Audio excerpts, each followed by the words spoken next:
Tech Africa on Channel Africa, the African perspective. Good morning, it's 10 o'clock and my name is Mxolisi Kulubela and we are on Tech Africa. Yes, but before we get this party started, let's go for the news with Matapelo. SABC News, independent and impartial. From an African perspective. Thank you, Mxolisi. Top stories this hour.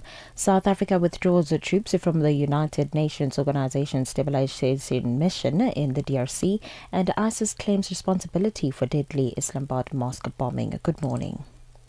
South Africa has withdrawn its contribution of soldiers to the United Nations Organization Stabilization Mission, MONUSCO, in the DRC. President Cyril Ramaphosa has duly informed the UN Secretary-General, Antonio Guterres.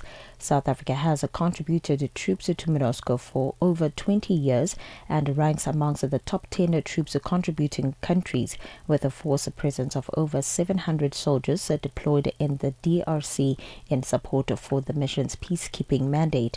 Presidential spokesperson Vincent Magwinya explains. In a telephone conversation held earlier in January this year, President Ramaphosa indicated that South Africa's unilateral withdrawal decision from MONUSCO is influenced by the need to consolidate and realign the resources of the South African National Defence Force, following 27 years of South Africa's support to UN peacekeeping efforts in the DRC.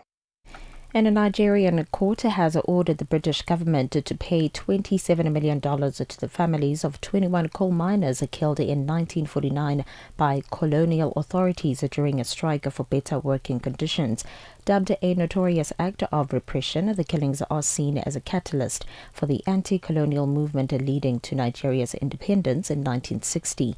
Justice Anthony Onovo declared the massacre unlawful and emphasized the need for British accountability. The ruling follows decades of advocacy for acknowledgement and repatriations by families and human rights groups.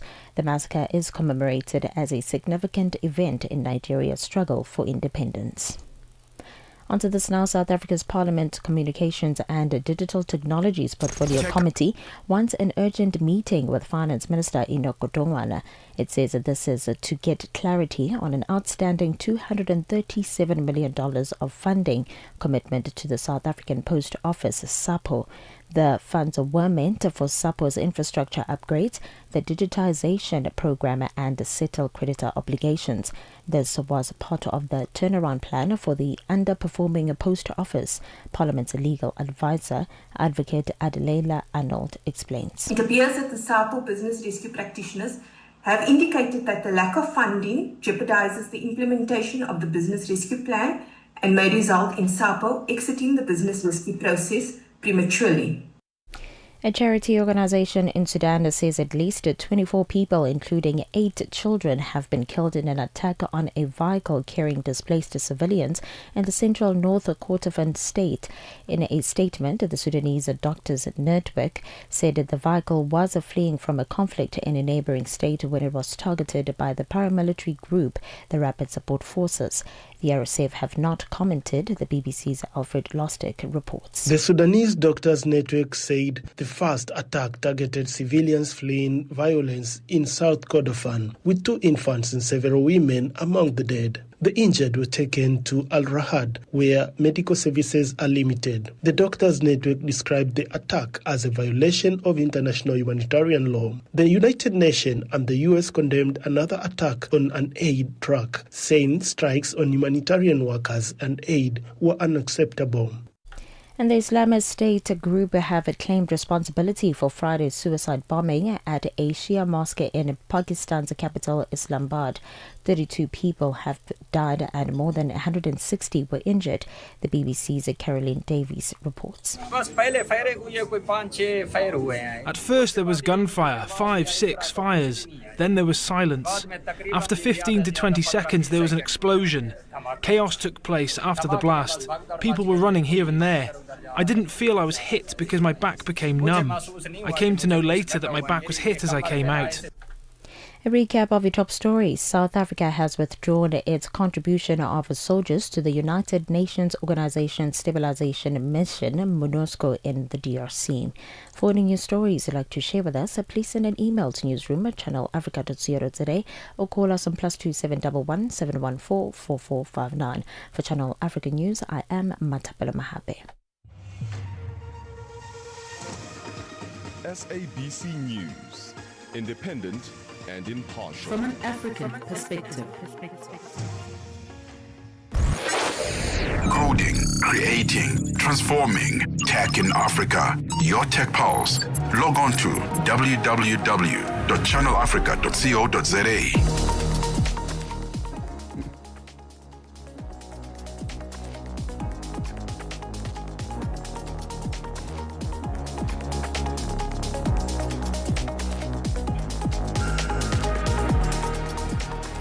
Welcome to Tech Africa. I am Polisi Kulubele, sitting in for Puleng Mulibati, and today we are doing Tech Africa. Yes, and on Tech Africa today we've got lots of things that we are going to share with you, one of which we're going to tell you about voice activation or speech-to-text technology that's coming up. We're going to talk to you about social media, and then we talk about Kenya and what they're doing with ChatGPT over there. And then what else are we going? We're going to talk about the short format videos and how they affect children. Yeah, that is Tech Africa today. And to start off the show, let's give you something about voice activation or voice to text. For many people around the world, speaking to devices has become second nature, whether to get directions, check the news, or dictate voice notes. However, this convenience often disappears when technology cannot understand local languages, a reality for hundreds of millions of people, particularly in sub-Saharan Africa, where over 2,000 distinct languages are spoken. The main challenge in developing inclusive voice technology for the region has been the lack of accessible, high-quality speech data. To address this gap, researchers have introduced Waxall, a dataset named after the Wolof word for speak.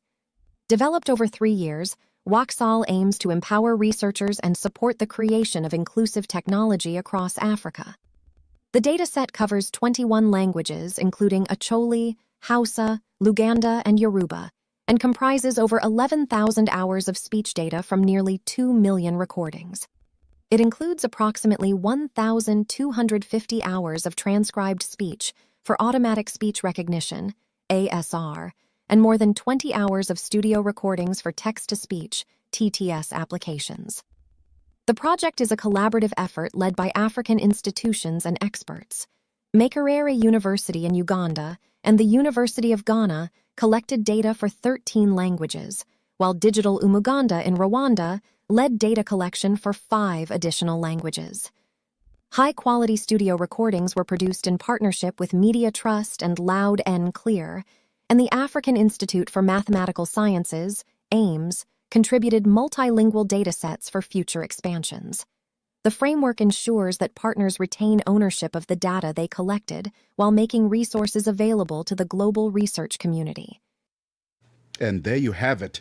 Now, for people like me who are dyslexic, this technology works wonders. Me personally, I use it a lot. And I fight with the technology a lot because I find myself saying something and then it would write a whole different thing. And then I find myself cussing out the speech to text. And also, I've seen with other people, they have these cars that you have to instruct. Now, I have a friend who's a millionaire. He is Afrikaner. He bought himself the new Shark tank. You know, the big SUV from BYD. It's called the Shark. And this one is funny. He was showing me this car. He's like, yo, I bought this car and this is what it can do. And then he goes, hey, Shaq, open the window. And Shaq is like, I beg your pardon? Shaq, open the window. Shaq wouldn't open the window because his accent, Shaq did not recognize.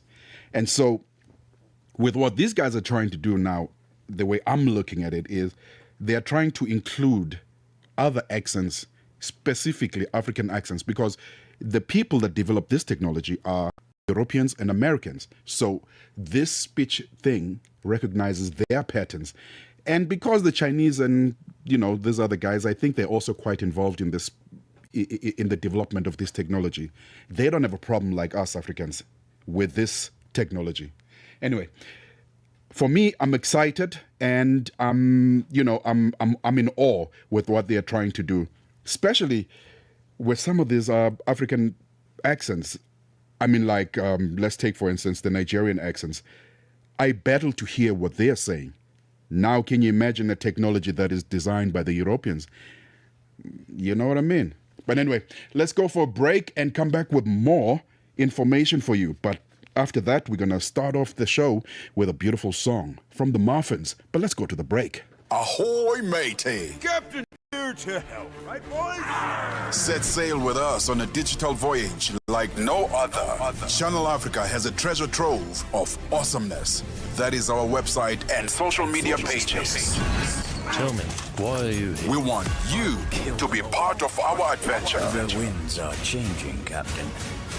And this time... Imagine a world where curiosity knows no bounds, where entertainment meets enlightenment, and where every click leads to the African perspective.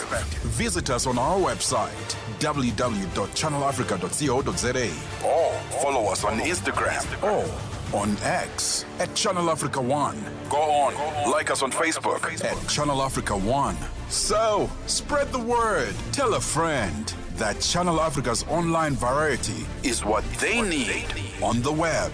Channel Africa, the African perspective.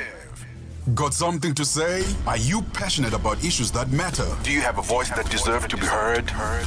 Well, we've got the perfect platform for you. Call in or drop us a WhatsApp on +27 63 406 9126, and we will call you back so you could have your say and be part of the conversation. 30 years of age. I just turned 30 on the 15th of November. So that's who I am, It's not just talk. It's your chance to air your views. Share your opinion. Engage with a community that values your perspective. Follow us on our social media. Visit our website at www.channelafrica.co.za and get ready to share your views on Channel Africa, the African perspective. Tech Africa on Channel Africa, the African perspective.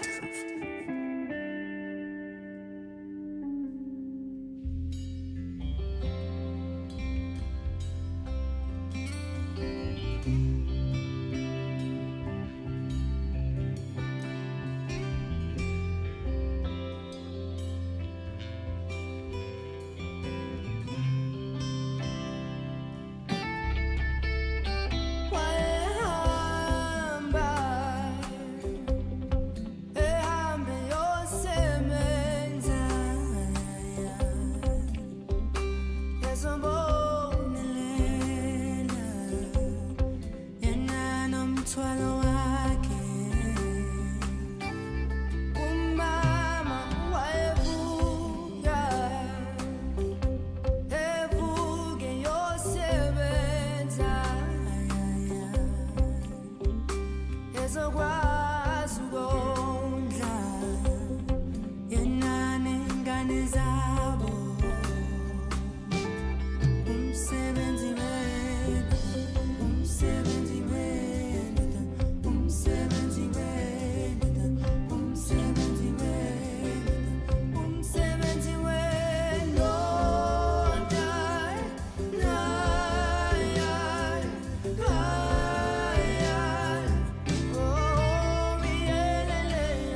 The rhythm of Africa, the pulse of the continent.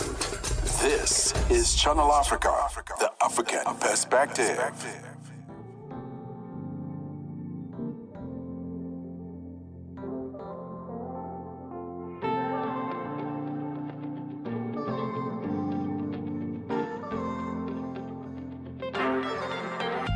Yeah, sorry, I'm not sorry. I like a rainy boy, yes. Should I try again? But now my heart is still the pain. Oh, Camille, ole coco, Shabi shoni me Ronnie. Tired of getting it wrong. This won't be another heartbreak song. Yeah. Somebody song go find me one day. I don't dare wait, don't stay too far away. Somebody song go love me one day. I don't dare wait, don't stay too far away. Somebody song go love me one day.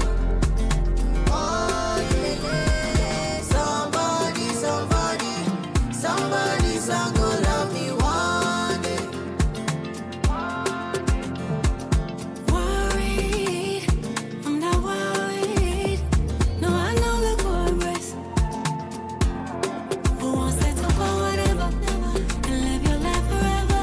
This place, heart has been through much. Oh, Camille, ole coco, Shabi shoni me Ronnie. Tired of getting it wrong. This won't be another heartbreak song. Somebody song go find me one day. I don't dare wait, don't stay too far away. One day, somebody song go love me one day. I don't dare wait, don't stay too far away. Somebody song go love me one day.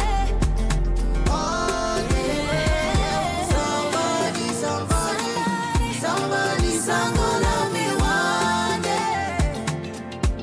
weight of the world if it's for me to carry. Shabi shoni me Ronnie. Tired of getting it wrong. This won't be another heartbreak song. Somebody song go find me one. Tiwa Savage on Channel Africa, Jean-Appelle Big Daddy Black, or I am Mxolisi Kulubele. Now, I'm told by a good source that she's a trombone player. If you don't know trombone, go get your jazz straight. Also, she's a smart girl. Yeah, she has a degree in business economics, or a business degree. And I'm also told, but I really don't care about this one, but that she performed for the new King of England. I'm not going to call his name, because we worry about African issues here, not foreign issues. And what else was I told about her? That she's referred to as the queen of Afrobeat. Yes, that's the one. Anyway, let's go pay the bills and come back and give you more information. And when we come back, we talk about Clap Me. And if you don't know what that is, stick around. I'll tell you more about it. Ritmos e cultura. com Jacob Tivani. Meus ouvintes do Ritmos e Cultura, hoje em linha com uma das grandezas da música moçambicana, por que não? Ele que é um dos kings da marrabenta, uma bermuda in the building. É um prazer enorme estar a fazer parte deste programa. Deixe-me só saudar. Boa tarde a todos os ouvintes que me ouvem neste preciso momento. Meu nome é Uma Bermuda, de Alau Fanelo Estarapo, Gás de Água da Canhela é Mabiscato. Eu vou saudar de uma maneira diferente. Ah, titavuya mwanango, tiduma tifika giane. Ah, titavuya mwanango, tiduma tifika giane. Ani motive lo ababa yena otiva mina haikonama. Ani motive lo anona yena otiva wahimbo wadwa. Cá estou eu, irmão, para conversarmos, para falarmos um pouco de tudo. Estou aqui, estou aberto. Eu estou muito feliz porque é a primeira vez que eu falo nesta rádio, falo para os ouvintes, então estou muito feliz. Ritmos e Cultura com Jacob Tivani. Todos os domingos, das 20 às 21 horas. Africa, voici Abedi. Oui, c'est moi. Abedi est un passionné de musique dans l'âme. Il a un goût pour toutes sortes de musique et passe ses journées à écouter Channel Africa. J'aime beaucoup la musique africaine. Ok. Devinez quoi? Channel Africa veut aider Abedi et les mélomanes du monde entier à découvrir encore plus de musique incroyable.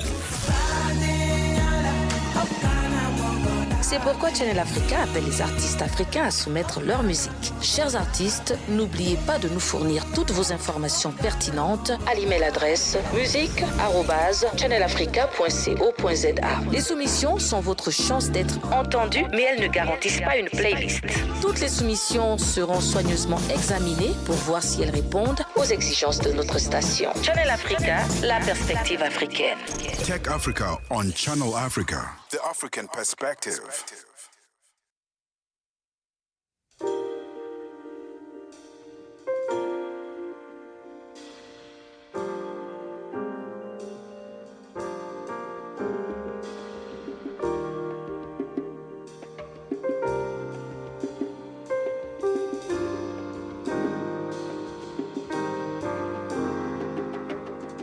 Ginger me with pillow talking pretty things. Oh, ginger me by candlelight and long walks by the lagoon. Ginger me with intellect and wine.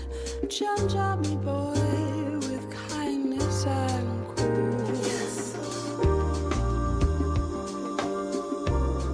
Ginger me slowly. Yes, so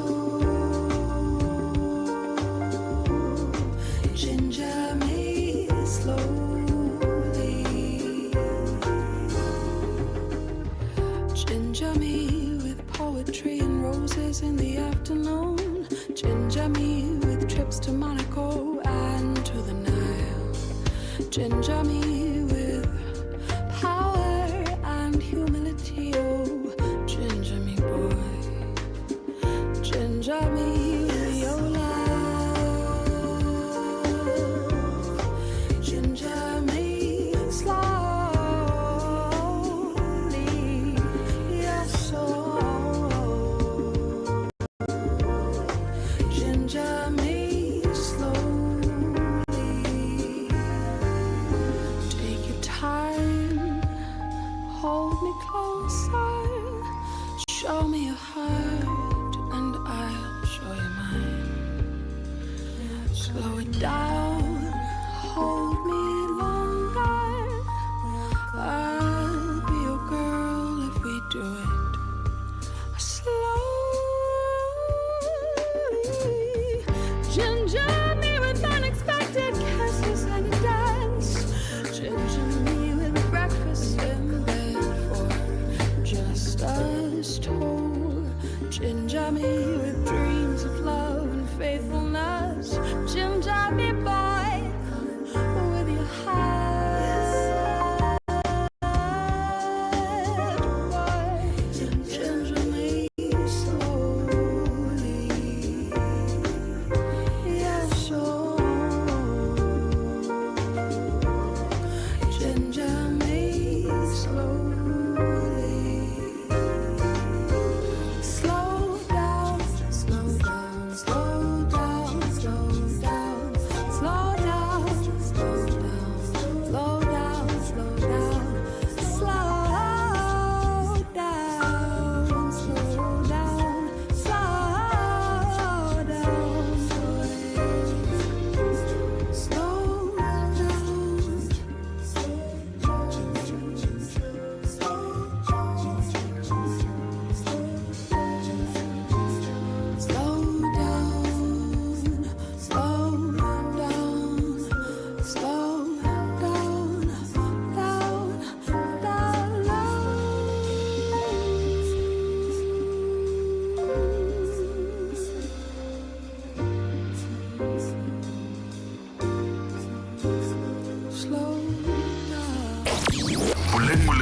on Tech Africa as we spotlight the pioneers shaping the African digital future. Only on Channel Africa, the African perspective.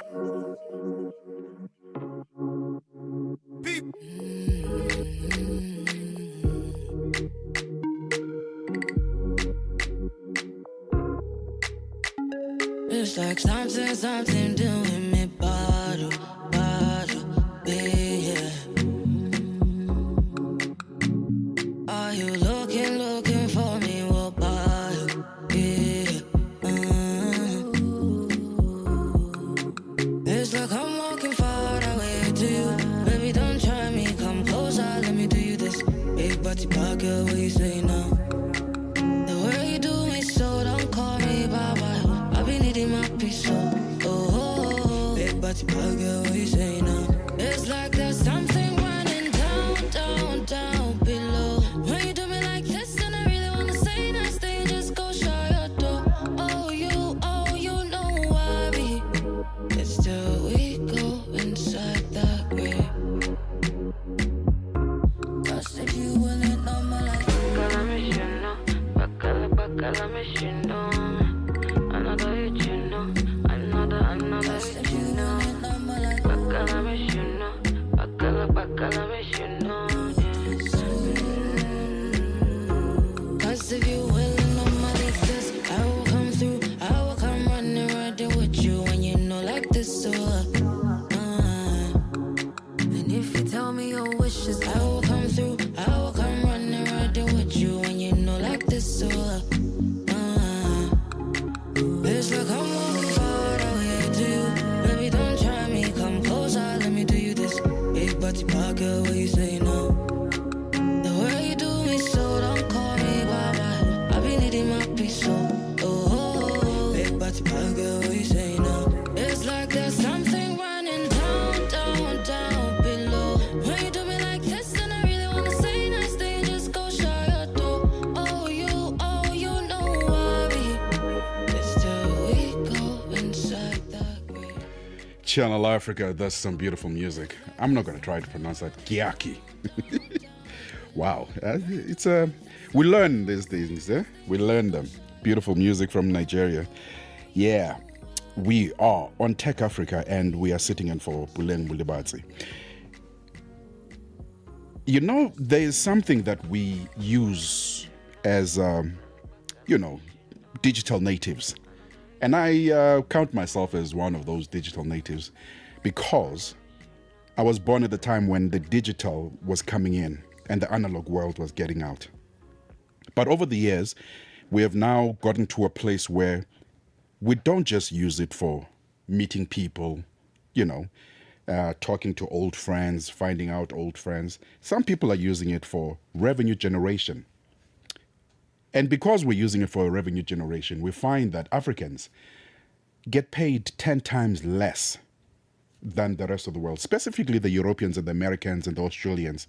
Those guys coin it. Those guys coin it when it comes to revenue generation online.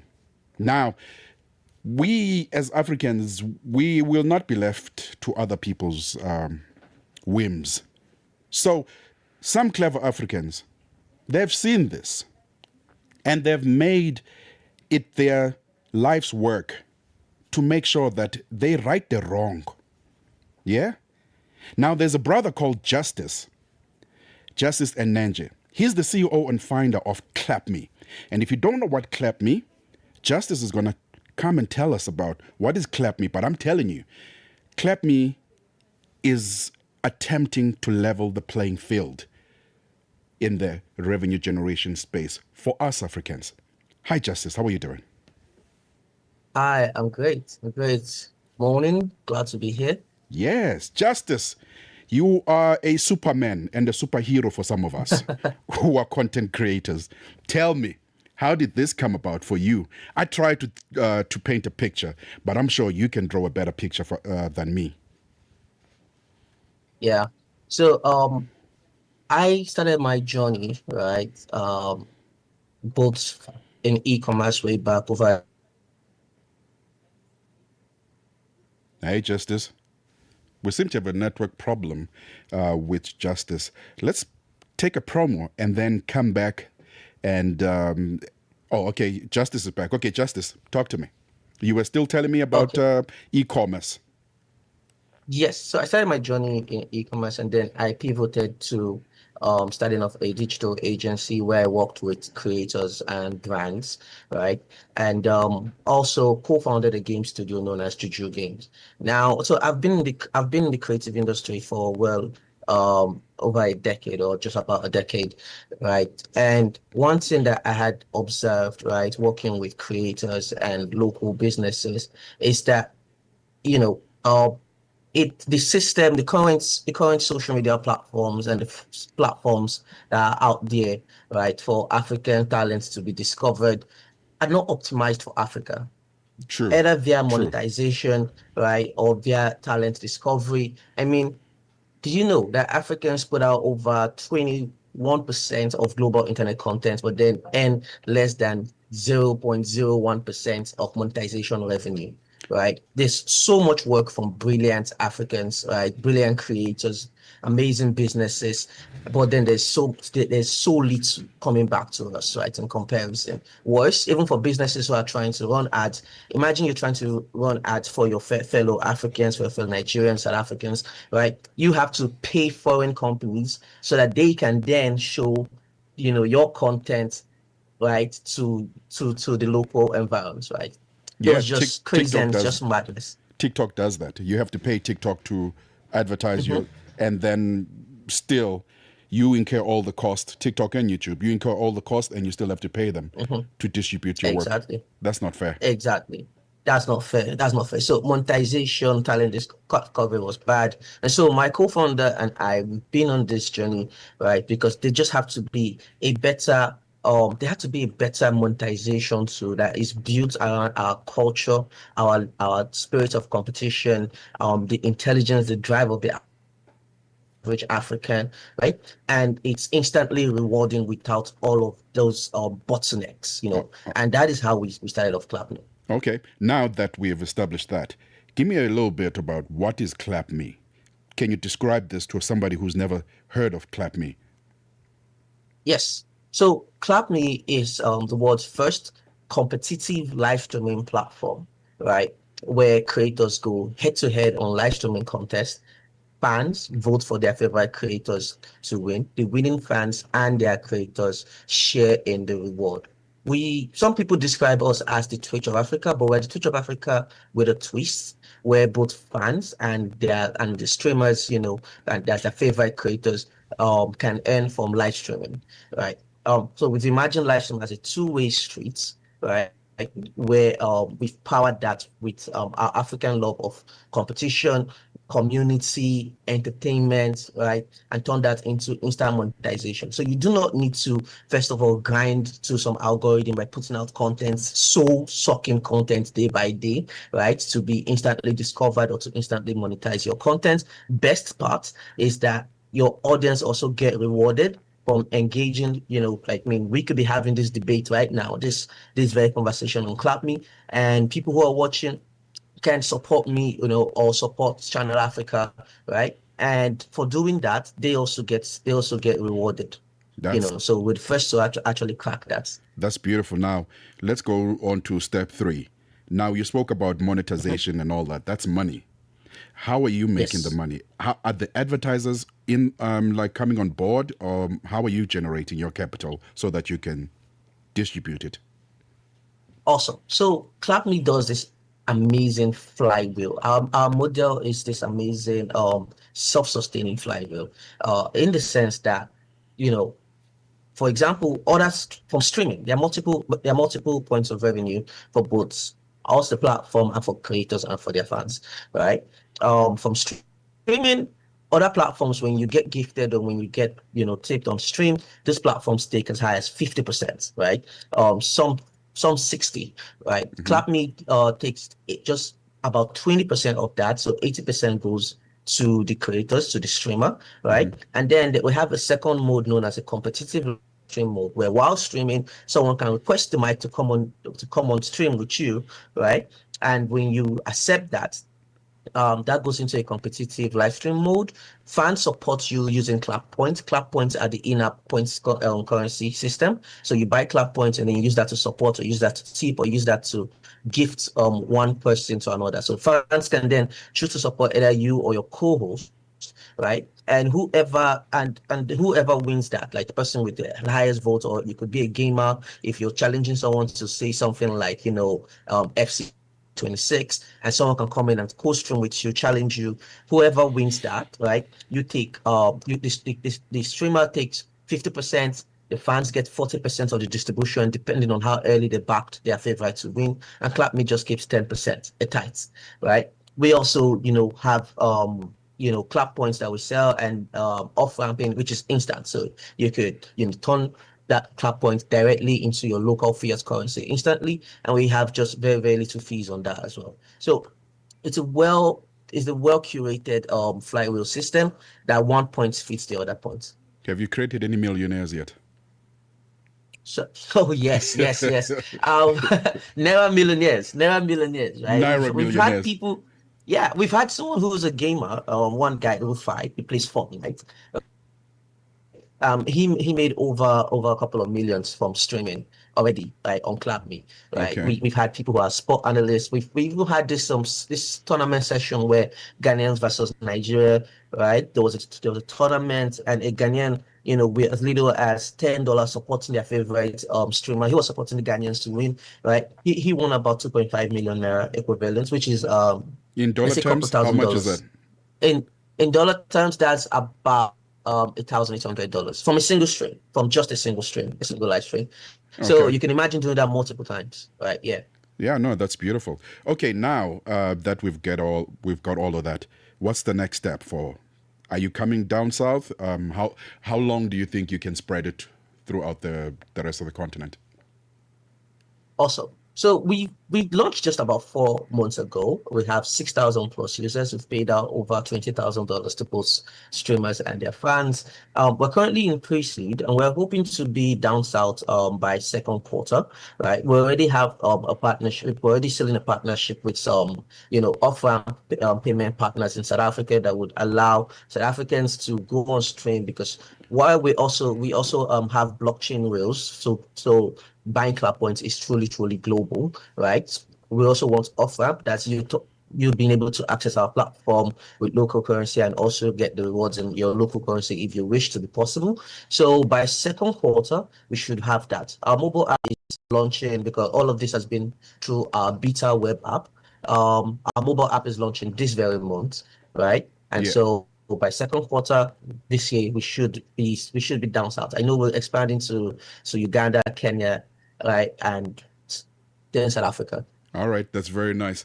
All right, Justice, tell me, somebody who wants to be part of all of this technologically and everywhere, where will they find you? What are your socials? And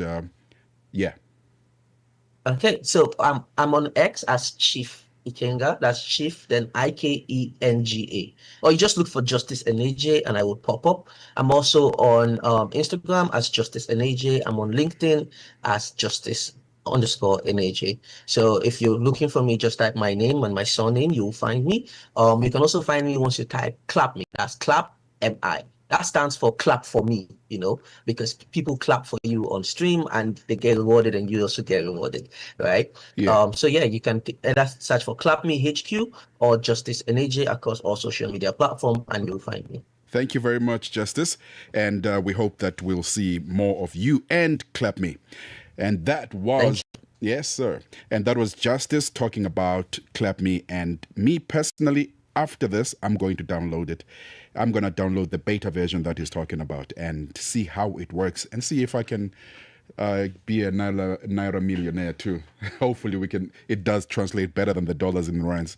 Anyway, let's get some bills paid and come back with more of the tech stuff on Channel Africa. Channel Africa is evolving, and so are you. Stay connected wherever you are with our brand new website and mobile app. Stream your favorite shows, catch up on African news, culture, and conversations, all at your fingertips. Africa's just a tap away.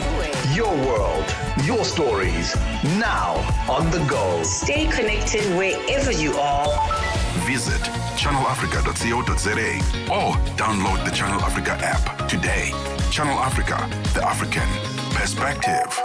Africa, voici Abedi. Oui, c'est moi. Abedi est un passionné de musique dans l'âme. Il a un goût pour toutes sortes de musique et passe ses journées à écouter Channel Africa. J'aime beaucoup la musique africaine. Ok.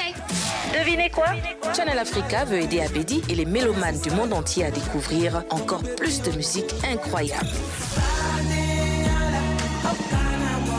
C'est pourquoi Channel Africa appelle les artistes africains à soumettre leur musique. Chers artistes, n'oubliez pas de nous fournir toutes vos informations pertinentes à l'email adresse musique@channelafrica.co.za. Les soumissions sont votre chance d'être entendues, mais elles ne garantissent pas une playlist. Toutes les soumissions seront soigneusement examinées pour voir si elles répondent aux exigences de notre station. Channel Africa, la perspective africaine. Tech Africa on Channel Africa, the African perspective. Now, if you have a child like I do, you have seen your children play these videos on their, on their phones. Or if you have given your child a phone, like I have. But as many parents, most of us do not monitor what our children consume on these platforms. And lately, they seem to be consuming these short format videos of like your block something. There's this thing. It's loud. It's, for me, I just can't stand it. You've got Cocomelons and all sorts of short videos there that are programming the children to funny things, one. Two, these short videos are also interrupting their mental development and all sorts of things, sleep patterns, they do, and because they've got, repetitive colors and, noisy things. Basically, these short videos are not doing our children any favors. And those smarter than me have been doing some studies and looking at this thing, and they agree with me that these short videos are actually not doing well for our kids. And my colleague in the morning, before I stepped in when I was talking about this, went in deep about the medulla and what. Hey, those were big words.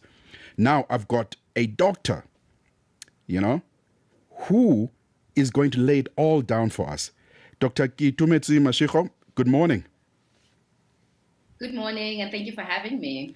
I hope I did try and, elaborate on this pandemic that's, befalling our children.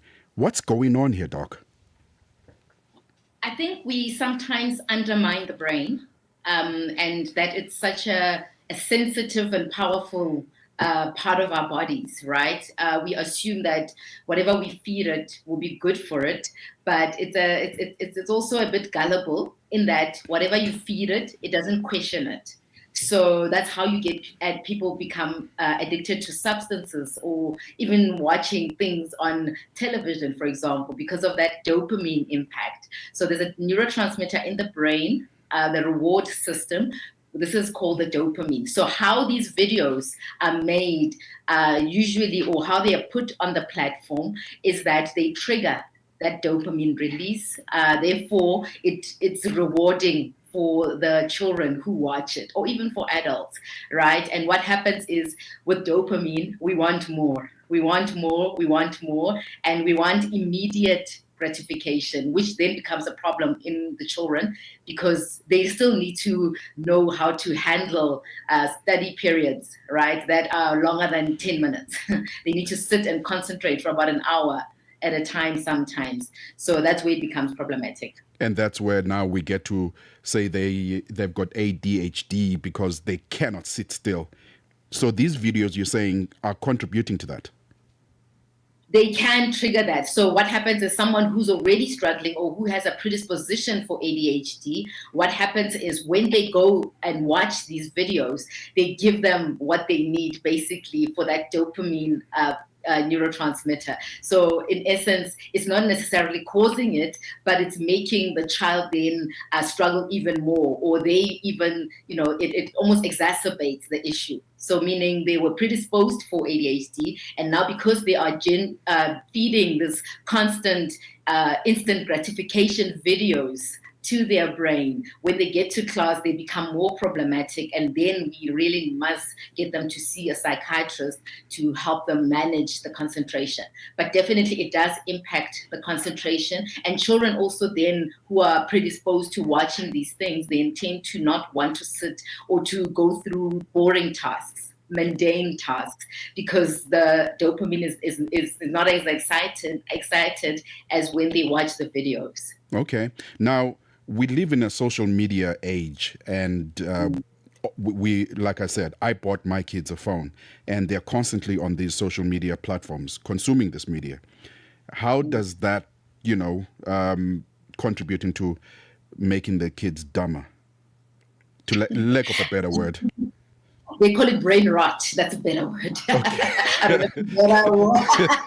The brain starts, basically they call it the brain rot phenomena, where the brain just becomes lazy because it's usually fed these instant things, right? But Yes. now those things of thinking deeper about things, studying, like it's just easier to put it into ChatGPT, for example, or AI, to get what you need from it. So why must I sit? So which means that now the abstract thinking ability is impacted, that the language development, because remember also children are still, their brains are still growing, so they get adapted or they form a habit of these short-term learning, but it's not what we need in the future generation. We need deep thinkers sometimes. We need people who question things. We need people who come up with new theories, right? But if they are fed or they get used to this short, if there's an impulse control can be a problem as well. So if we get it constantly feeding them this behavior, then it becomes problematic in the future, definitely. Talk to me about them. Learn these videos eroding boundaries. What are these boundaries? Are these the boundaries of knowing right from wrong and good from bad? Talk to me more about that. So it becomes, there's different ways to look at boundaries. Remember now, because they're constantly watching these, so they can also have what we call impulse control issues, right? Where they just want to click and watch and move on to the next thing that can be more exciting, right? So what they've been watching tends to get boring. So now when parents now put rules around someone who has been allowed to just do what they please on the phone, it becomes difficult for them to actually listen to authority when they say no. Because why are you saying no? It will be quick. I just want to do this quickly, right? It's almost like an addict where unfortunately dopamine does not know right or wrong, meaning you get the same dopamine effect when you lose, also the same effect when you win. Meaning if you're a gambler and you're addicted, the dopamine does not know when you're winning or losing. It just, is fed by you going back to the slots to gamble. So we need to understand that the brain, as I said, is so powerful, but it's also very gullible. So we're creating gamblers at an early age, basically.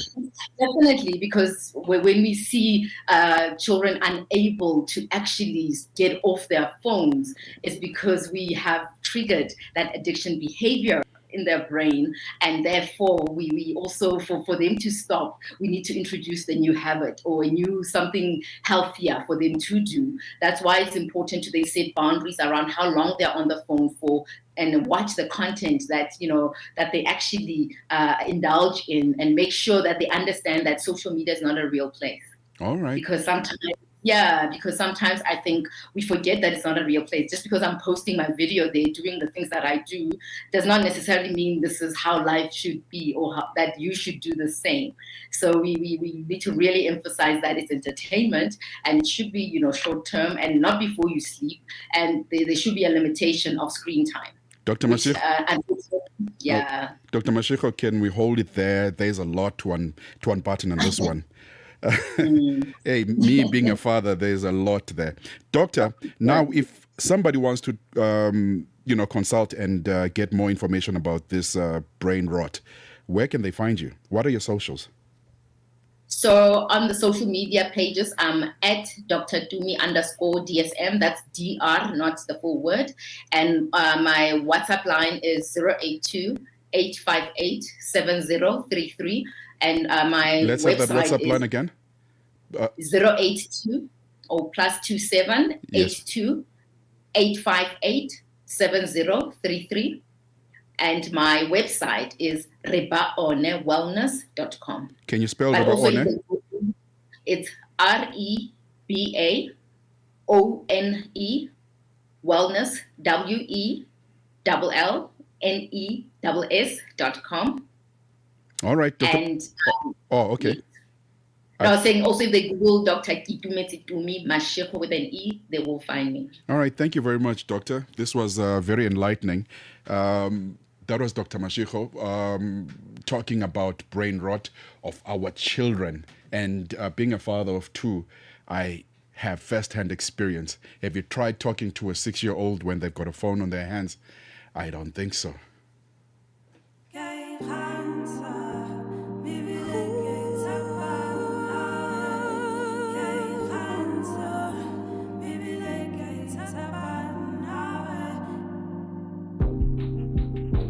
What keeps you up at night? Darling, always remember you are a diamond light. You are a diamond light, the love of your life. Mare one usepile one untuipele sure. When your whole world was around you and all the love surround you, thought that they'd always be there. What do you want from me? What do you take from me when all I had was me? Why do you lie to me? Why do you hide from me?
Stay tuned to Channel Africa. Stream us on our new and updated website, channelafrica.co.za.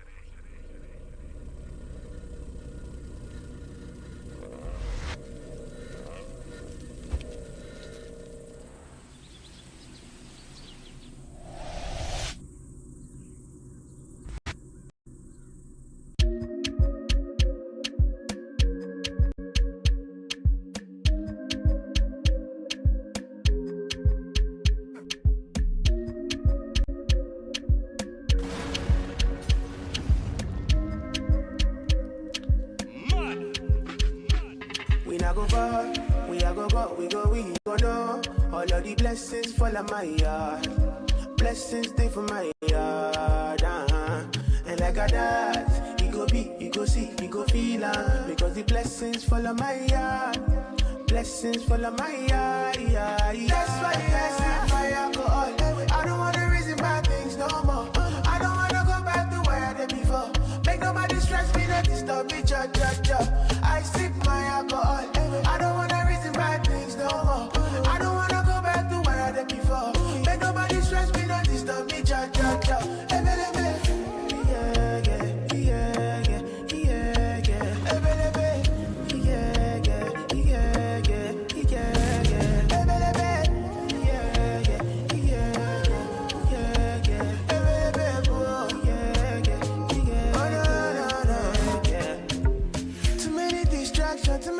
problem. I finna run away, but I will go solve them. Too many bad men and not enough friends. Lord save me, don't wanna lose my conscience. I just wanna dance under the sunset. Make nobody stop my enjoyment, oh. That's why I sip my alcohol. I don't wanna reason bad things no more. I don't wanna go back to where I did before. Make nobody stress me, not disturb me, cha cha cha. I sip my alcohol. I don't wanna reason bad things no more. I don't wanna go back to where I did before. Make nobody stress me, not disturb me, cha cha cha.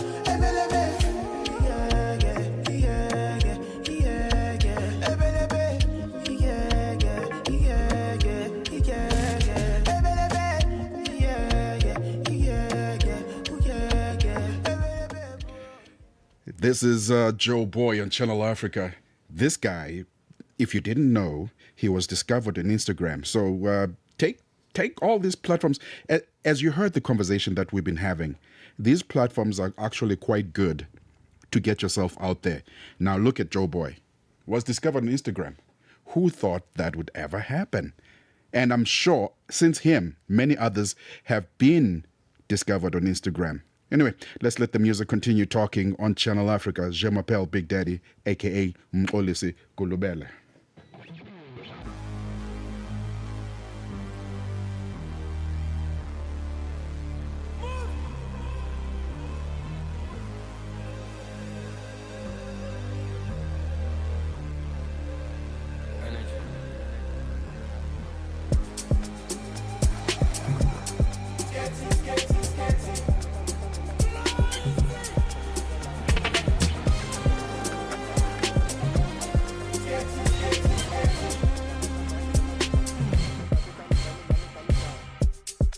Been on the road for a while, brother, you know why. 247, I'm moving, so I go day alright. Dreams untold every day, I don't need to tell no one. Or up Bobby with Solomon, I don't want to hear trilogy no more. Skating is a lifestyle, skating is a part of me, Skating is a lifestyle, skating is a part of me. Them know it's a part of me, it's a part of energy. Too much steez, mama shako. Before them wake, go to jalo. Still to speed, want to follow. Back a look, baby, shin low. Still on still, I just stack up. Kunita phone, I want power. Tech Africa on Channel Africa, the African perspective. All right, we've gone 10 o'clock on Channel Africa. It's Tech Africa with me, Mxolisi Kulubele, and it's time for us to go to the news desk for more news. SABC News, independent and impartial. From an African perspective. Thank you, Mxolisi. Top stories this hour. South Africa withdraws troops from the United Nations Organization Stabilization Mission in the DRC, and South Korea probes BitThumb's $40 billion Bitcoin blunder. With the news at 10 o'clock, I'm Matapela Mahape. Good morning. South Africa has withdrawn its contribution of soldiers to the United Nations Organization Stabilization Mission in MONUSCO in the DRC. President Cyril Ramaphosa has duly informed the UN Secretary-General Antonio Guterres. South Africa has contributed troops to MONUSCO for over 20 years and ranks amongst the top 10 troops contributing countries with a force presence of over 700 soldiers deployed in the DRC in support of the mission's peacekeeping mandate. Presidential spokesperson Vincent Magwinya explains. In a telephone conversation held earlier in January this year, President Ramaphosa indicated that South Africa's unilateral withdrawal decision from MONUSCO is influenced by the need to consolidate and realign the resources of the South African National Defence Force, following 27 years of South Africa's support to UN peacekeeping efforts in the DRC. And police in South Africa have opened an inquest docket after a man implicated in the Madlanga Commission, Viandre Pretorius, allegedly killed himself last night. Pretorius, a police informant, was accused by slain Marius van der Merwe of torturing and killing Emmanuel Mbense and later dumping his body at a lake. Van der Merwe testified in camera at the commission as witness D. On Thursday, Pretoria survived an attempted hit when 16 bullets were fired at his car in front of his house in Boksburg. He sent a distress signal on a community WhatsApp group during the attack. Police spokesperson Athlenda Mate says the matter is under investigations. Police confirmed that there was a shooting incident at a filling station in Brakpan just before 10 o'clock on Saturday evening, where a 41-year-old man allegedly took his own life. All role players, including police detectives and forensic experts, attended to the crime scene. This matter is under investigation. On to this now. Liquor traders across South Africa have raised concerns over the...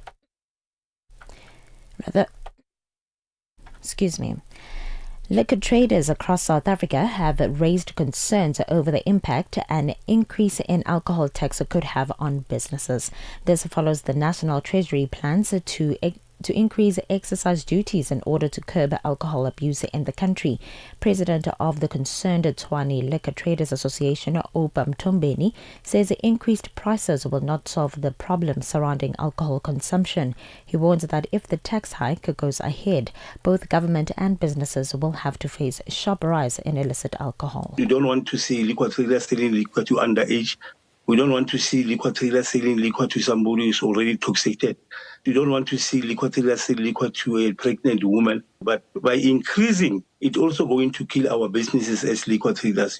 We want to try to work with the government and law enforcement to minimize this illicit liquor. Because even if they increase, but there is an illicit liquor that is mushrooming around South Africa, whereby people will be running away and go and buy illicit liquor there because of the right liquor is very, very expensive. The British government has to pay $27 million to the families of 21 coal miners killed in 1949 by colonial authorities during a strike for better working conditions in line with a Nigerian court order. Dubbed a notorious act of repression, the killings are seen as a catalyst for the anti-colonial movement leading to Nigeria's independence in 1960. Justice Anthony Onovo declared the massacre unlawful and emphasized the need for British accountability. The ruling follows decades of advocacy for acknowledgement and repatriations by families and human rights groups. The massacre is commemorated as a significant event in Nigeria's struggle for independence. And financial regulators in South Korea have opened an inquiry into a cryptocurrency exchange that had accidentally handed out more than $40 billion worth of Bitcoin to customers. The platform Bithumb said it had managed to recover virtually all the missing tokens. The BBC's Anvarasan Ethirajan reports. Bithumb, South Korea's second largest cryptocurrency exchange, was supposed to give customers roughly 2,000 Korean won as part of a promotion, the equivalent of little more than $1. But instead, about 2,000 bitcoins were transferred to hundreds of users, briefly making each of them a multimillionaire. The exchange said the error had nothing to do with a cyber attack or security breaches.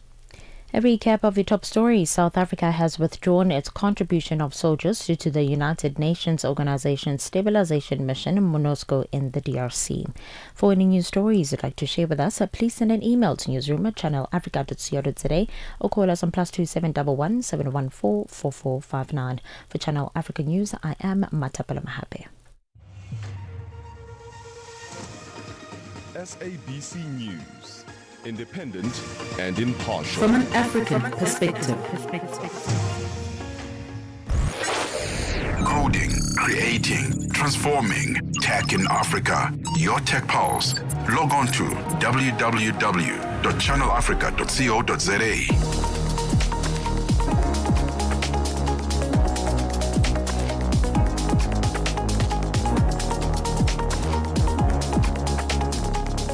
Welcome to the second hour. I am Mxolisi Kulubele. This is Tech Africa, sitting in for Puleng Mulibatsi. In this hour, we are going to talk about tech for good. Now, we will go all the way to Krugersdorp and meet a young man over there doing some great things. And then we go to Kenya and tell you what is going on with ChatGPT in that part of the world. They are doing some great things. And I'll tell you something. Kenya, 42% adoption of usage. That means they use ChatGPT more than we do in the South. All that and more coming up on Channel Africa. But for now, let's play you more music. And get your dancing shoes on. Ritmos e Cultura. Com Jacob Tivani. Fiéis ouvintes do Ritmos e Cultura, hoje em linha com uma das grandezas da música moçambicana, porque não? Ele que é um dos kings da marrabenta, uma bermuda in the building. É um prazer enorme estar a fazer parte deste programa. Deixe-me só saudar. Boa tarde a todos os ouvintes que me ouvem neste preciso momento. Meu nome é Uma Bermuda, de Alau Fanelo Estarapo, gajo de água da Fanhela é Mabiscato. Eu vou saudar de uma maneira diferente. Ah, tita buia, mwanango, tiduma tifika giane. Ah, tita buia, mwanango, tiduma tifika giane. Ani motive lo ababa yena otiva mina haikonama.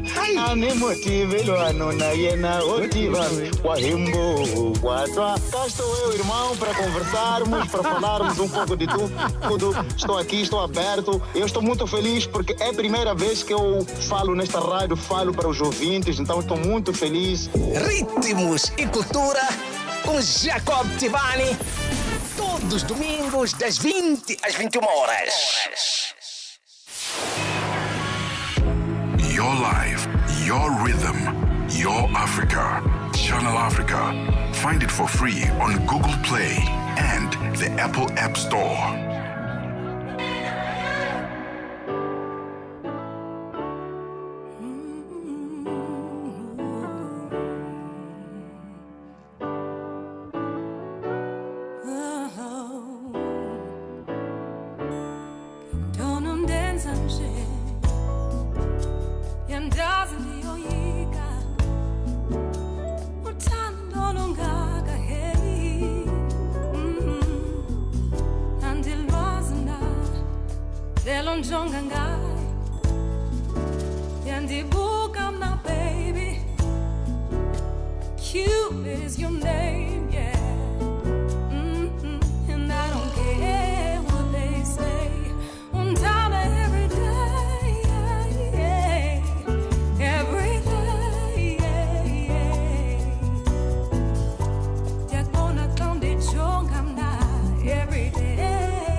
Decades of rhythm, resonance, and relevance.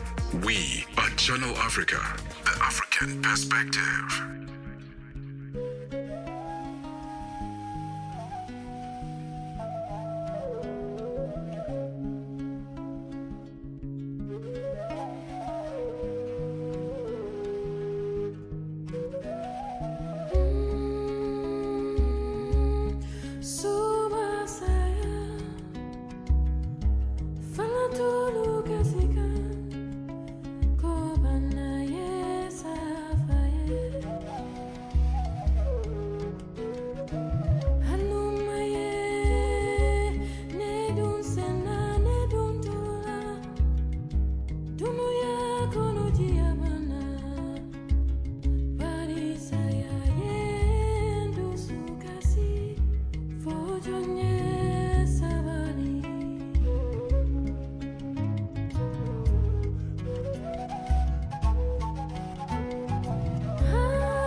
Now we took a trip all the way to Gambia, 21 string kora. Oh man. Look, there's something about when you see somebody play that long kora with so many strings and they straddling that thing. It's like, why God, why? Why did you not give me the talent to play that thing? Or any musical instrument. Let's not worry about the 21 string. Any musical instrument. You know, I mean, like, but it is what it is. You go through life with what you were dealt with. I mean, take for instance, God gave me a beautiful voice, and here I am using it to the best of my ability. And God gave me a mind that can decipher tech. I guess, you know, I'm using my God-given gifts, but I would have loved to. You know, to learn how to play music. It's not that I haven't tried. I've tried playing a guitar. I'm terrible at it. I even tried to play piano. As a sound engineer, one of the things that you need to know how to do is to play piano. I don't know how to play piano, but I'm able to count music. Now tell me how that makes sense. Life can be funny sometimes, né? Does it so? Oh, yeah. France agrees. Anyway, still coming up on this hour, we're going to give you something Tech Africa. Now, there's a young lady here in the studio. She says that she helps young people, and she's going to tell us more about what she does and how she helps these young people. That is Tech for Good, and it's at 20 past. She has a company, and in that company, she helps young people. But I don't want to go into too much of it. I want her to break it down for us. Let her understand, give us an understanding how she's using AI to improve on young people's lives. Because herself, too, is a young person. And I guess you've also seen the theme of today's show. Young black people taking charge of their own societies and improving and not waiting to be given handouts, as it has always been in the past, where we are given donors and all the stuff. We are now, as Africa, starting to fix our own problems. And the young people are stepping up and saying, yo, count us in. We are here. And I'm saying, young people, I see you. You are there. But let's see them after the sport break. Let's pay some bills. We are on Open Views Audio Bouquet. Channel 628. Este é o Caleidoscópio de Canal África, com Remo Samo e João Yabalá. A situação do ativista angolano Serrote José de Oliveira, preso desde julho, tem gerado grande preocupação internacional. Conhecido como General Nila e presidente do movimento União Nacional para a Total Revolução de Angola, Serrote iniciou uma greve de fome em protesto contra a sua prisão, que considera arbitrária. De acordo com a Amnistia Internacional, o estado de saúde do ativista está a deteriorar-se rapidamente devido à falta de acesso a cuidados médicos adequados. Para discutir o impacto deste caso e o estado da liberdade política em Angola, vamos conversar com Dito Dale, ativista e defensor dos direitos humanos. Nós estamos diante de uma clara estratégia de aniquilar o jovem, porque quando uma pessoa está doente, deve ser assistida. Ao não proporcionar esses cuidados médicos, o que o regime quer? Não quer que esse jovem saia livre e com vida da prisão, quer matá-lo. De segunda a sexta-feira, das 20 às 21 horas locais, este é o Caleidoscópio do Canal África. Channel Africa is evolving, and so are you. Stay connected wherever you are with our brand new website and mobile app. Stream your favorite shows, catch up on African news, culture, and conversations, all at your fingertips. Africa is just a tap away. Your world, your stories, now on the go. Stay connected wherever you are. Visit channelafrica.co.za or download the Channel Africa app today. Channel Africa, the African perspective. From dusk till dawn, Channel Africa Radio is your soundtrack to life. Tech Africa on Channel Africa, the African perspective. All right, we're back. Nkolesi Kulubele sitting in for Buleng Mulibatsi. Kilebogile Mutlamme is the director of operations at We Think Code. I got that right? Yes, perfect. Okay. I was practicing in my head, and I was practicing with you. Yes. But now we got it right. Kilebogile Mutlamme. Yes. Ke Motswana, ne? Yeah, it's Setswana Sitota. Perfect. All right. Kilebogile, how are you doing this morning? I'm good, and yourself? No, you're good. I'm good. That's good. Now, we think. What are we thinking? We're thinking code. Tell me more about it. So We Think Code is a tech training academy. We're tuition free.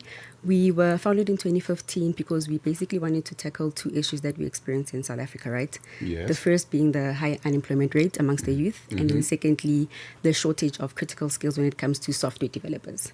So Okay. essentially what we do is we recruit students who come from underserved communities, and we train them to become software developers. Okay. Now, I had a lady, the last time I was on this show, she was she had 3 degrees in like all to do with business development and tech and all this stuff. So now she didn't need your services because for some reason that child was I don't know, super genius, whatever. But now you telling me that you guys' organization, you take young people who do not have access to all of this, right? And you give them the opportunity. How do you do that? That is correct. So We think Code is quite unique in how we go about when it comes to training of software developers, right?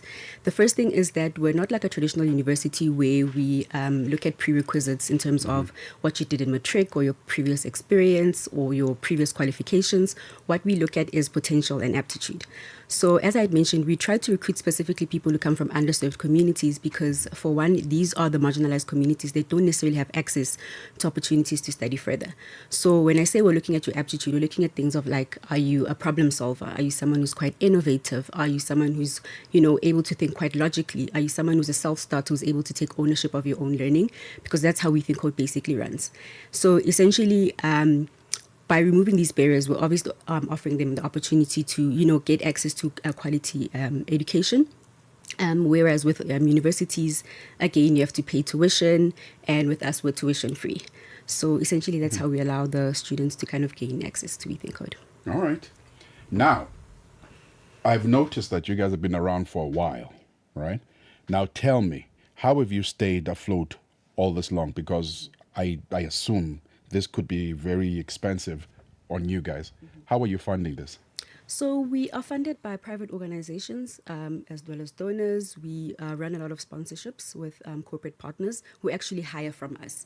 So again, what also makes us quite relevant and what keeps us afloat in the market is because we provide market relevant training. So we tend to adapt our trainings and our courses in terms of specialized tracks based on what industry needs. So because of this, we actually work quite closely with our industry partners who hire from us, and we actually sponsor the students' tuition in order for them to hire and absorb their talent into their organizations. Now, they say that you guys, you are hoping to move us from being consumers to being producers and to being, those guys. Yeah. How are you doing that? So we are moving... Actually, let me put it this. How you said, actually, you mentioned this, and you said that you give courses that are market related. How are you, telling and matching? What skills do you use to do that? As I had mentioned, we work very closely with our industry professionals, right? Yeah. People who've been in the market and these companies that actually hire from us. Our students get placed in various types of industries across South Africa, be it banking, telecommunications, the mining industry. Yes. You name it, we're there. And because of that, we work very closely with them to kind of understand what exactly are you looking for when you're saying you're recruiting someone to become a software developer in your organization. And based on that, that's how we are able to kind of keep our curriculum kind of updated in order to match those skills within the market. And another thing about We Think Code is that we are more practical in terms of our training. So our students get to code literally from day one when they enter our academy, because a lot of the feedback that we get from industry is that students tend to be not work ready in terms of professionalism when it comes to joining the workplace. So we are a work simulated environment in the sense that we are peer-to-peer learning. So we don't have like a lecturer standing in front of you teaching you how to code. You actually learn from your peers. We do a lot of group projects. We do a lot of individual projects. We do a lot of presentations, demos, which is what is actually expected from a young individual once they join the workplace. So I think because of that, that's how we get to, make our students more of like people who think of ideas and become problem solvers within their communities, because we're not training them just for them to get employment. We're actually training them to be more solutions-based in order for them to know, how do I actually use these ideas that I'm coming up with to improve their own communities, essentially. All right. Now, there's a tool that I know of, and it's called ChatGPT. One of them that also, teaches. In fact, it doesn't even teach. It can code for you. And I was a child once. And I was one of those lazy kids. Yeah. I always, would look for shortcuts. Yeah. Do you have that problem with your students where they use these, chat bots and your chat GPTs and all the other AI tools to, beat the system? Not necessarily. So in as much as, AI has become this big tool that people kind of use quite a lot, with us, we actually do embrace AI in the sense that our curriculum focuses more on the foundational principles of coding, and we ensure that our students have that foundation to kind of understand how do you actually code before they actually use AI to kind of improve how they go about coding. So we actually teach them how to use coding how to use ChatGPT and all of those AI tools more responsibly and to optimize how they actually code. So they're not using it to, cheat or things like that. They're just using it to kind of become more efficient. No, they don't use it to cheat. They use it to become a lot more efficient in how they go about coding. Okay. Yeah. Now, do you have any examples of some of the programs that you guys have coded and, websites that you guys have done?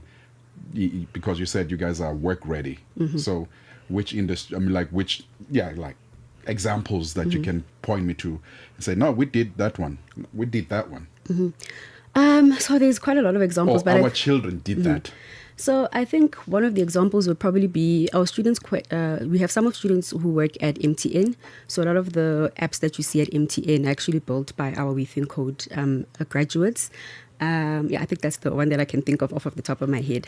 So we're going to have another Vodacom thing going on. One of your kids fighting MTN for IP. No, not even. No, nothing like that. All right. No, man, look, this has been, eye-opening.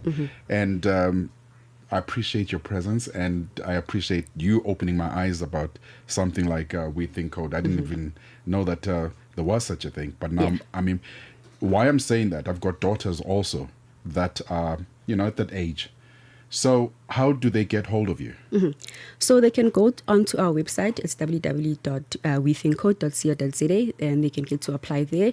But we're also on all different social media pages. They can just search for We Think Code, and then they can find us from there, get more information around how to apply, how to get in, what the program is about, because we basically take people who are between the ages of 18 and 35. Okay, they're within the ages, yes, I guess. Yeah. So I'm going to call you for my daughters. No problem. All right. That was Kilebogile on Channel Africa telling us all about We Think Code and the good and great work that they do as a company. Well, let's go get some water and get paid. Francis, hit me. Tech Africa on Channel Africa, the African perspective.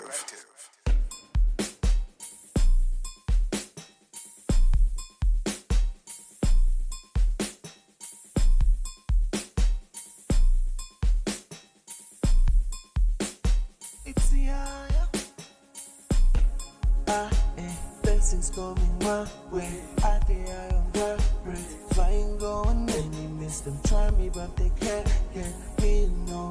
19 day for me head, it's a flex. We don't need no rest, motion in a sec. If we just rule all the pains all the way. We just rule all the pains all the way.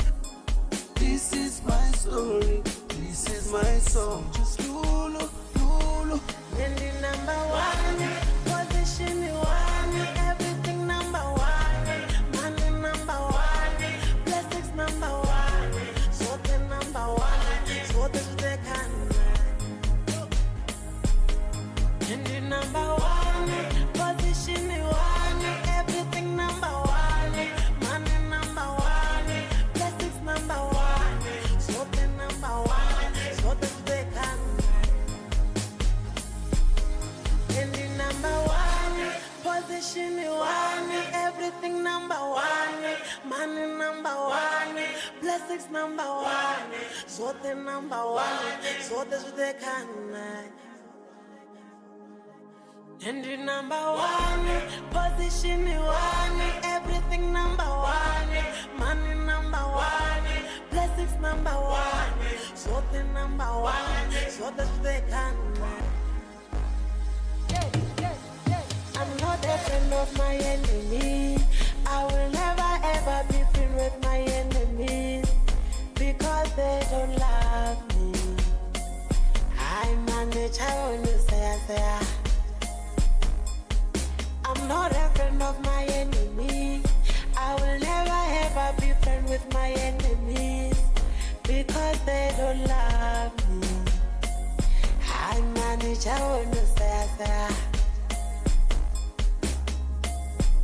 Get the news, music, and lifestyle of Africa on Channel Africa, the African perspective.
Modi Bilo on Channel Africa, beautiful jazzy sounds. Reminds me a bit of the OTP Jazz group all the way from the DRC.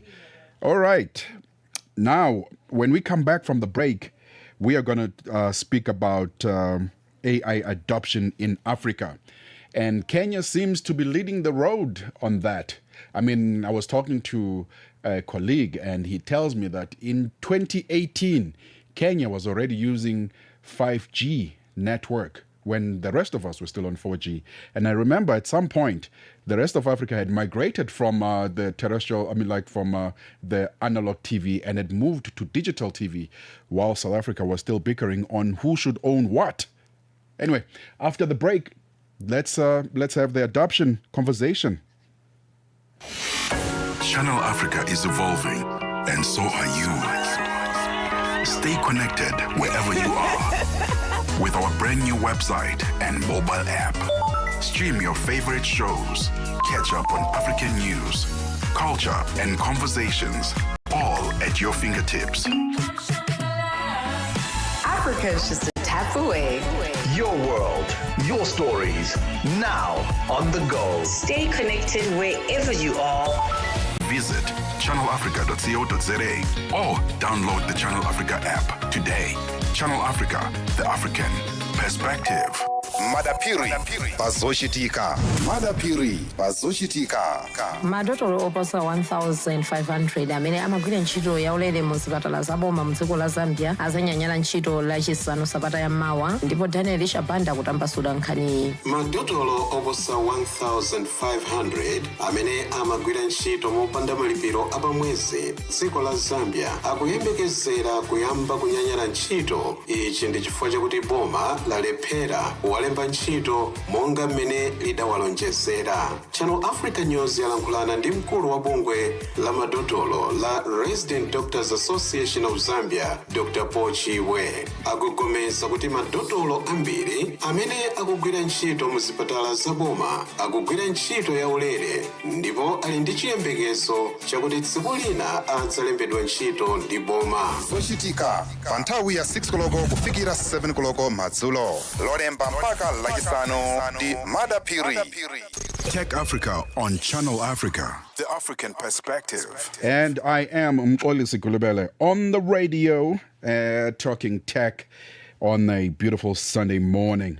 Okay, now we are going to talk the adoption of AI in Africa. We have had a theme on today's show, and the theme on today's show has been, Africa taking charge of their own destiny. All right? And in so doing, we are, slowly moving into spaces that Africans were not normally into. Now, when you look at the adoption of AI in Africa, Kenya leads the way at 42%. South Africa follows at 15%. Egypt is at 8%. And Nigeria is also at 8%. Actually, Egypt is at 9%. Nigeria follows close by at 8.2%. Now, with these numbers, as beautiful as they look, this was in July last year. So what we want to find out is, are these numbers still the same? One. And how far have we gone as a continent in the tech space? Now, to unfold all of this, we talked to Mudiwa Gavaza. Abshin. Mudiwa. Sir, how are you? Mipukilos. No, doing good. That's now. Tell me about this. This survey that was done in 2025. Where did they get the data, first of all? And before we even go there, what is AI adoption, or what are we adopting when we are adopting AI? So there's a couple of ways in which things like this are being spoken about. A couple of ways in which things like this are being registered. Some of the big things that are happening is that when they do these types of studies, they tend to do it, via some type of a survey. Where they go out into industry, either companies, technology leaders, your CIOs in companies, to check with them. If you're a CIO, you're a chief information officer. In some companies, you're looking at a chief digital officer or chief technology officer. And based on a range of, questions and assessments, the gauges, how much are you using artificial intelligence in your internal processes? And then on the other side of that, how much AI is being deployed for your customer-facing, solutions, platforms, or whatever it is, that you're actually deploying. Those are the different ways in which people are, gauging this.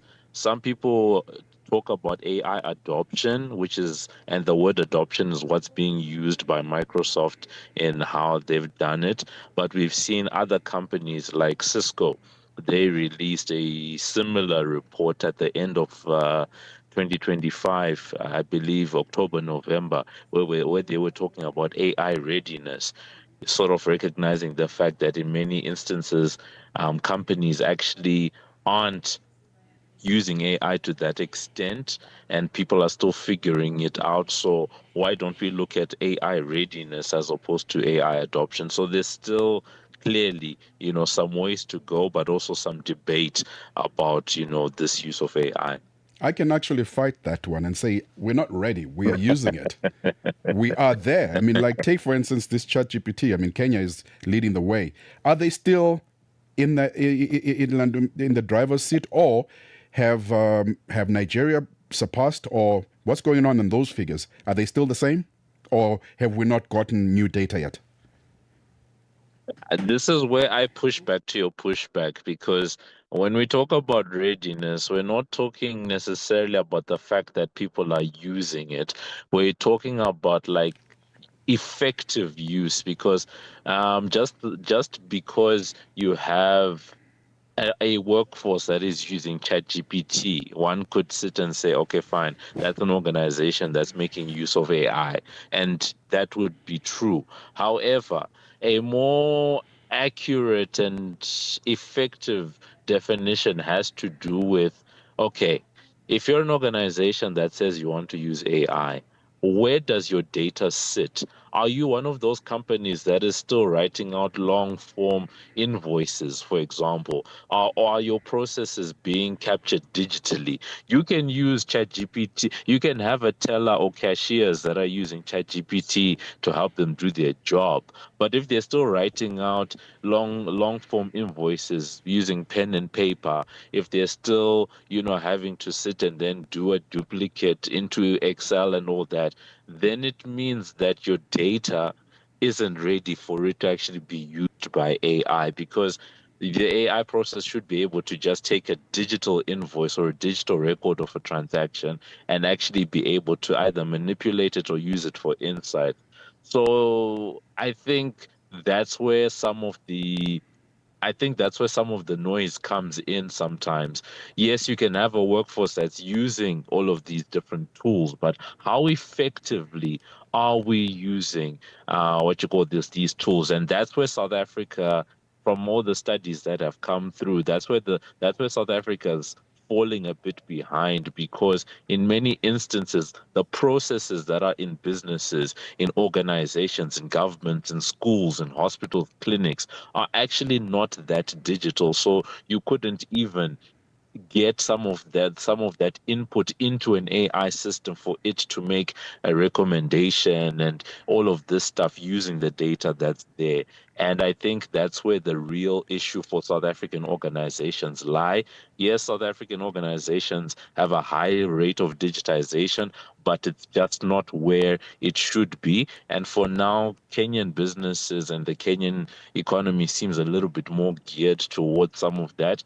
Nigeria, suffers from an infrastructure issue where, electricity, certain rates of digital adoption, smartphones, etc., sort of work into that factor where you're seeing the numbers, that you're seeing there. But I'll definitely say what I've just explained probably gives you, the best context of why South Africa finds itself, at the point that it is. Okay, now, with all that you've said, and saying that, we shouldn't be talking adoption, we should be talking readiness. How far are we to adoption? So when it comes to some of the readiness indexes that are there, I like the difference between the...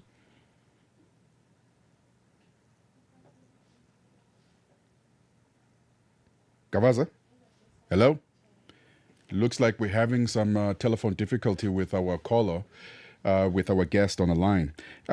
Giving you some more information on this. It looks like Kenya, as I said, has gotten a bigger adoption than the rest of us. And Kabaza is also agreeing and saying that Kenya is still looking to be ahead of South Africa, and their adoption seems to be in a better space than we have. So let's go a break and then come back and find out if we cannot reconnect with our guest. Channel Africa is evolving, and so are you. Stay connected wherever you are with our brand new website and mobile app. Stream your favorite shows, catch up on African news, culture, and conversations, all at your fingertips. Africa is just a tap away. Your world, your stories, now on the go. Stay connected wherever you are. Visit channelafrica.co.za or download the Channel Africa app today. Channel Africa, the African perspective. Africa. It's time to plug into the heartbeat of the continent. Tune in to Channel Africa, your go-to radio station that broadcasts in 5 different languages. L'Afrique du Sud célèbre la journée nationale du Kabla hujaitwa kwa jina la Double K, or more of our forests have been destroyed. Partido Africano da Independência da Guiné.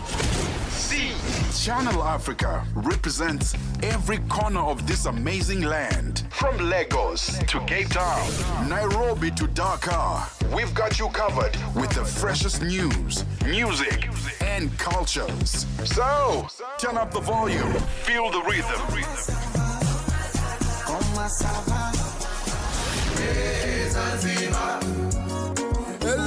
Enjoy the conversation. Channel Africa, the African perspective. Tech Africa on Channel Africa, the African perspective. Hi, Mudiwa. I guess you're back on the line again. Mudiwa. It looks like Mudiwa is still... Friends, it looks like we're having some technical difficulties with our guest, but we've got a few questions that we would like to ask. And one of which is, earlier on in our conversation, we were talking about the adoption of languages. And we know that when you do your speech to text, AI doesn't sometimes understand. Now, what we would want to find out is using the I'd asked him a question with adoption, how far are we? Now, in adopting AI, has it been, configured for African accents and dialects? Mudiwa, are you still there? It looks like we're having issues with our guest, so let's keep talking about this. So, as we were saying, the African languages that we have don't seem to be picked up by most of these AIs, especially if you're going to use speech to text. And also, what we spoke to a young lady here who was also in the field of employment and all the stuff, and getting young people introduced into coding using AI. And also, we had also a young gentleman from Nigeria, Justice, talking about his innovation of a social media platform, that is similar to Twitch, and how they are doing what the other guys are refusing to do or are taking time to do, which is remunerating Africans. So now, when we put all of this together, all these innovations that are happening in Africa, I'd asked Mudiwa, how far is adoption? And then we got cut off. Now I believe he's back on the line, Mudiwa, and he's gone again. So let's go for a song, friends, and come back later on and see if we cannot fix our gremlins in the studio.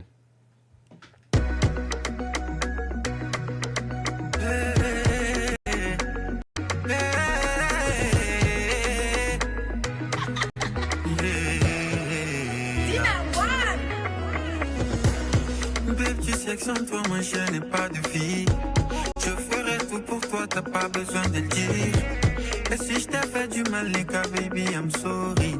Je te porterai dans mon cœur jusqu'à mon dernier souffle. Even in the light, t'es ma baby pour maman.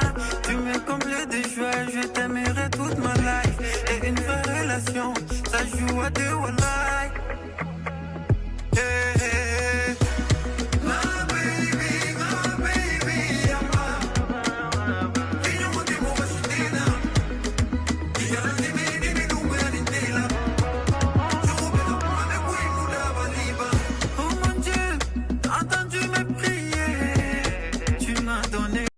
Qui brille des mille feux. Namanane mine ne tourando pula di fusa. E carane mine pas que ne biga guara. Nega nega funa bali biban. Min cariñe abukene. Ale aturu fade. Ale bene nege nege. Na bali biban. Min cariñe abukene. Ale aturu fade.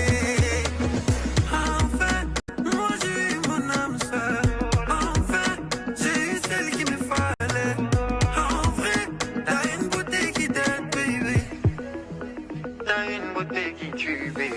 Sulla medame sulla solo che sono volare. Mi la candelo baby, noi c'è da mirare. I cana tutti jamais, ne ne conevi fe. Alla bene in quei na, bebe in quei banna. Nya baby, ya ba. E no te vas tena. Dimmi dove intela.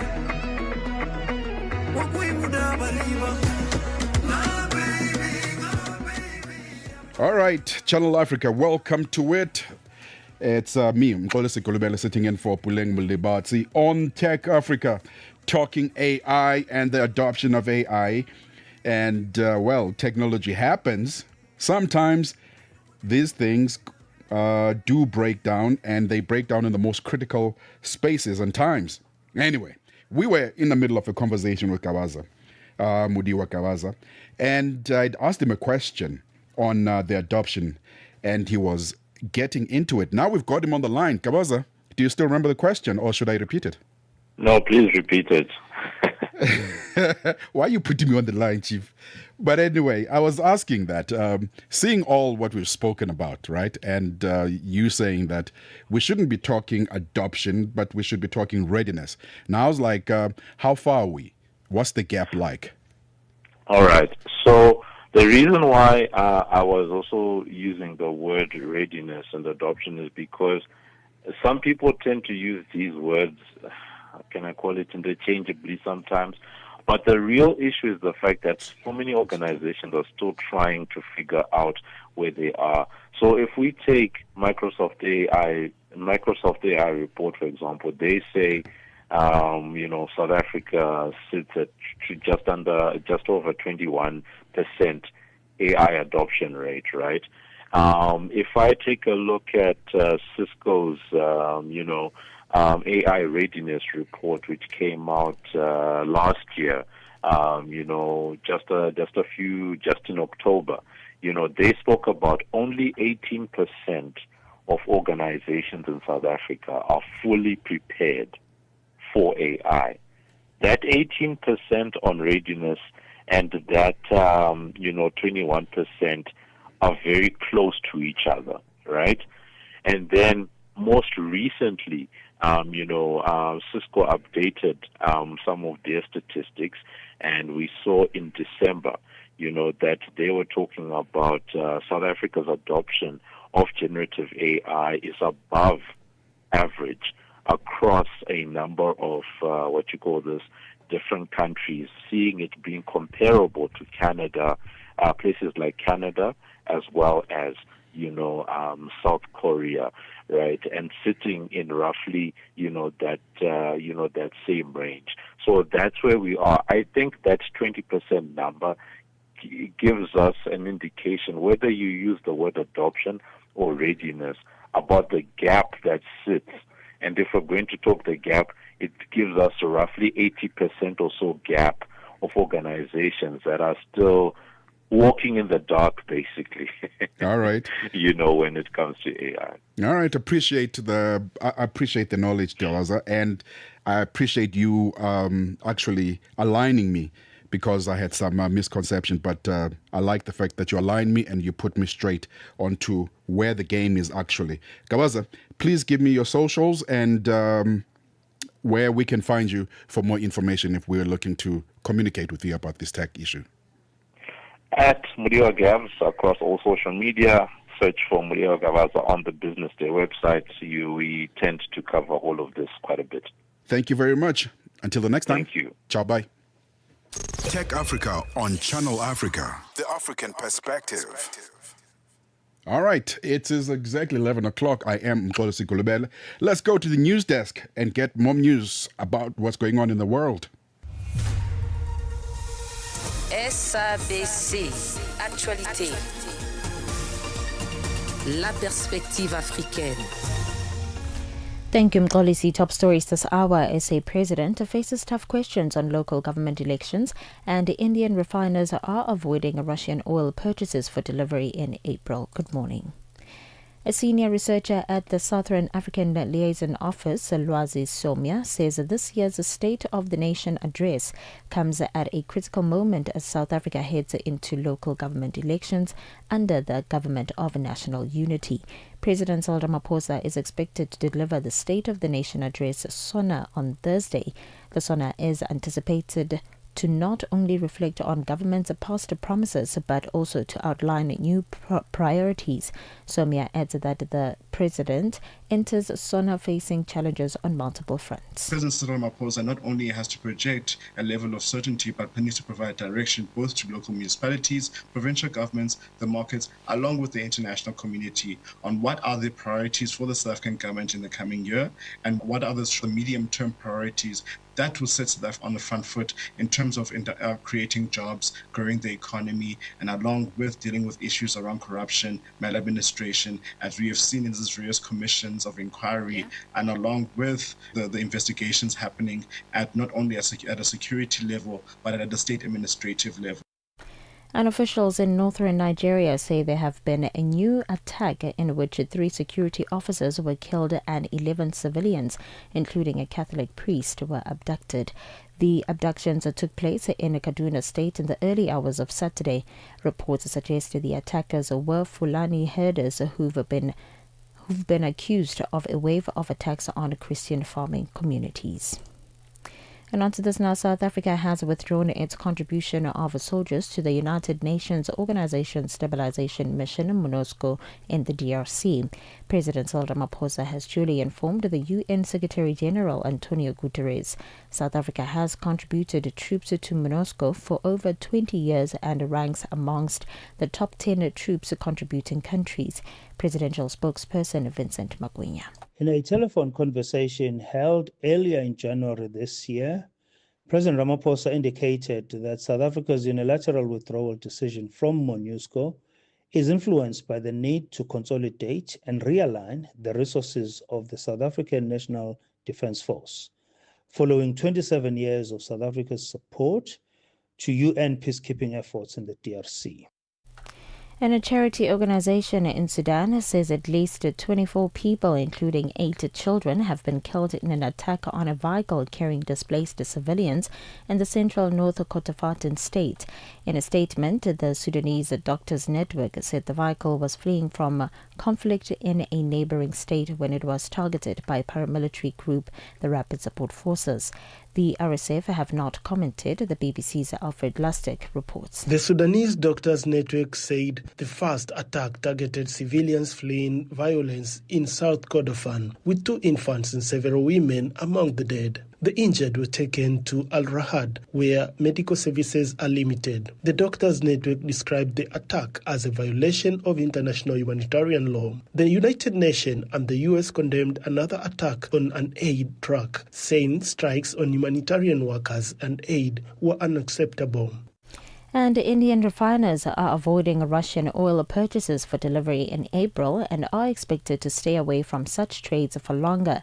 Refining and trade sources said the move that could help New Delhi seal a trade pact with Washington. The US and India moved closer to a trade pact on Friday, announcing a framework for a deal they hope to include or conclude by March that would lower tariffs and deepen economic cooperation. Indian Oil, Bharat Petroleum and Reliance Industries are not accepting offers from traders from Russian oil loading in March and April.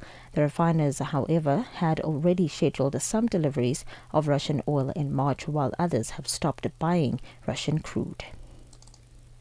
A recap of your top story. A senior researcher at the South African Liaison Office, Lwazi Somia, emphasized the significance of this year's State of the Nation address, SONA, as South Africa approaches local government elections under the Government of National Unity. For any news stories you'd like to share with us, please send an email to newsroom@channelafrica.co.za or call us on +2711 714 4459. For Channel Africa News, I am Matapela Mahape. SABC News. The African Perspective. Coding, creating, transforming tech in Africa. Your Tech Pulse.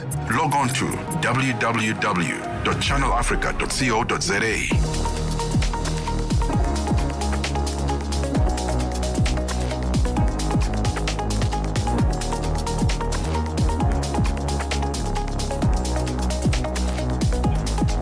Welcome to the third and final hour of Tech Africa with me, Mxolisi Kulubele.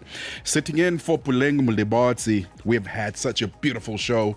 We have had gremlins in the studio. We have had beautiful information, but we soldier on and we give you what you need, information and music. And now in this hour, we are going to talk about Big Brother, a social experiment that happens on your television screen. Remember when this whole thing first started? How we adopted into it? Well, South Africa came in and Nigeria followed thereafter. And now there's some developments that are going on introducing social media. And that feature is called Enter the Comment Section. It's all coming up. But for now, let's play some music on Channel Africa. Africa, voici Abedi. Oui, c'est moi. Abedi est un passionné de musique dans l'âme. Il a un goût pour toutes sortes de musique et passe ses journées à écouter Channel Africa. J'aime beaucoup la musique africaine. Ok. Devinez quoi? Channel Africa veut aider Abedi et les mélomanes du monde entier à découvrir encore plus de musique incroyable. C'est pourquoi Channel Africa appelle les artistes africains à soumettre leur musique. Chers artistes, n'oubliez pas de nous fournir toutes vos informations pertinentes à l'email adresse musique@channelafrica.co.za. Les soumissions sont votre chance d'être entendues, mais elles ne garantissent pas une playlist.